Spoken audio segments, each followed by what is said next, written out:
One night, a former soldier hiding in a cave in Arizona feels a strange paralysis take hold of him, seems to slip free of his own body, and opens his eyes on the surface of a red planet.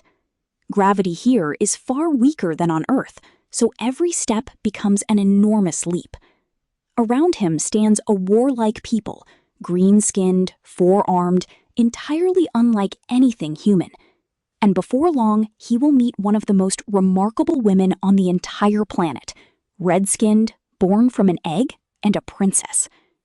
Edgar Rice Burroughs wrote this novel in 1912, and it turned Mars into one of the most unforgettable adventures in the history of fiction. Let me tell you the story. Edgar Rice Burroughs was born in 1875 in Chicago. His life before he became a writer was anything but smooth. He served in the army, then drifted through a string of jobs: cowboy, gold miner, mining equipment salesman, never quite settling anywhere or finding success. By the time he turned 35, he was broke and close to desperate. It was around this time that he started reading cheap adventure magazines and told himself he could write something better. He sent his first story, titled Under the Moons of Mars, to a magazine called The All Story, under the pen name Norman Bean. The magazine serialized it across 1912. Readers loved it so much that Burroughs quickly became a full-time writer.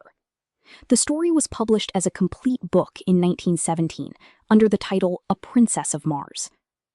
Burroughs's greatest fame would arrive a few years later with an entirely different character, Tarzan, but he never abandoned Mars or its hero, John Carter, and he kept adding books to that series for the rest of his life, eventually growing the Barsoom series to 11 books in total. Burroughs's own life was almost as colorful as the characters he invented. As a young man, he had served in the Army, in the 7th Cavalry Regiment. Once his writing career took off, he bought a ranch in California and turned it into the headquarters of his own publishing company. The area around it became so closely tied to his name that a town near Los Angeles today, Tarzana, is named directly after the character Tarzan.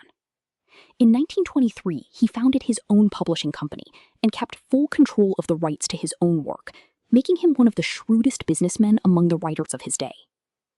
The novel is narrated by a former Confederate soldier named John Carter. His past is left deliberately mysterious. The book even opens with a strange preface in which he claims he cannot remember his own childhood and seems never to age. Hiding in a cave in Arizona one night, Carter is mysteriously separated from his body and finds himself on Mars, on a world its inhabitants call Barsoom in their own language. Because Martian gravity is far weaker than Earth's, Carter suddenly finds himself with astonishing strength and the ability to leap enormous distances, transforming him into something close to a superhuman warrior. He is quickly captured by the Tharks, a warlike, green-skinned, four-armed people, and forms an unlikely friendship with their leader, Tars Tarkas. Warfare on Barsoom is waged with long swords, short swords, spears, and strange rifles that fire rays instead of bullets, and Carter has to master these weapons quickly if he wants to survive. The Tharks may look merciless from the outside, but among themselves they follow a strict hierarchy built on honor and strength, where weakness is never tolerated. But the heart of the story shifts once Carter meets Dejah Thoris. She is the princess of the city of Helium, one of the red-skinned Martians, and she has been taken captive by the Tharks. Carter decides to protect her, and that decision pulls him directly into the planet's tangled politics, its warring city-states, and its ancient feuds. As the novel unfolds, Carter learns Barsoom's customs, its codes of combat, its strange creatures, and repeatedly finds himself staring death in the face. Meanwhile, the planet itself faces a looming crisis of its own. A massive facility that keeps Mars's thin atmosphere breathable has begun to fail, threatening every form of life on the planet.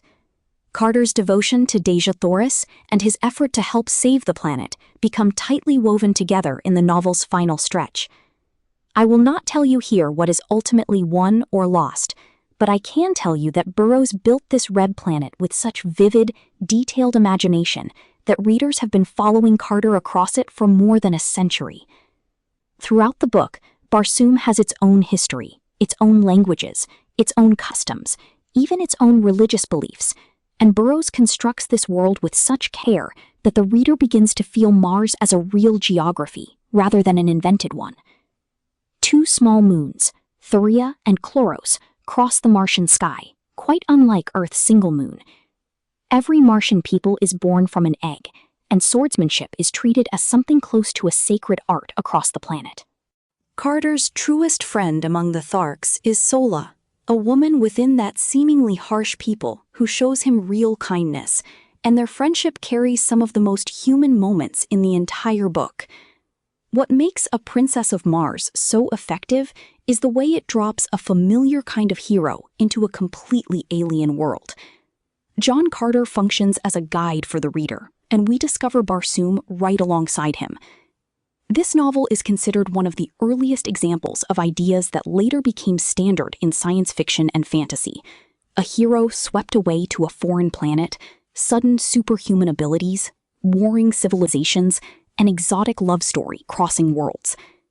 In later decades, stories built on this same formula were even given their own genre name, planetary romance, and this novel sits close to the root of that entire tradition. Several scientists, including the astronomer Carl Sagan, have said that reading this book as children helped spark their fascination with the sky and with space itself. Many writers and filmmakers of later generations have openly acknowledged carrying traces of this novel in their own work, and the now familiar template of a hero transported to fight and fall in love on another world traces back in large part to this one book. Burroughs also drew on a real scientific debate of his time while imagining Mars.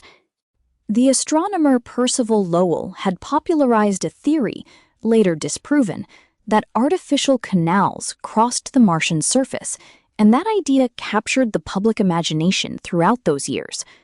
Burroughs took that scientific curiosity and turned it into an entirely different kind of adventure. The book's publishing history is a story in itself.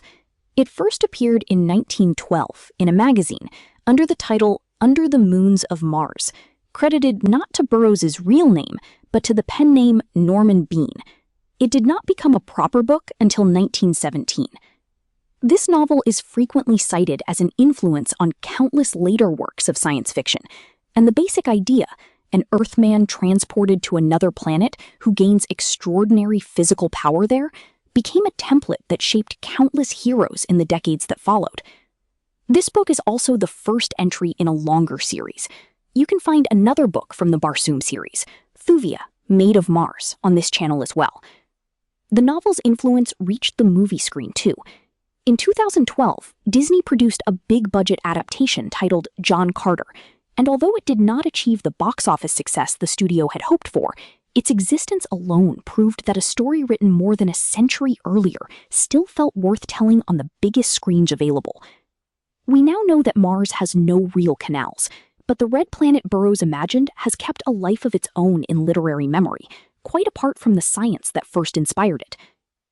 We have covered A Princess of Mars.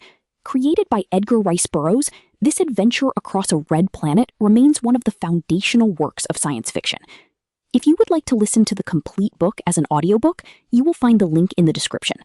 Subscribe for more books in this series. Until the next one, take another look at that red point in the night sky.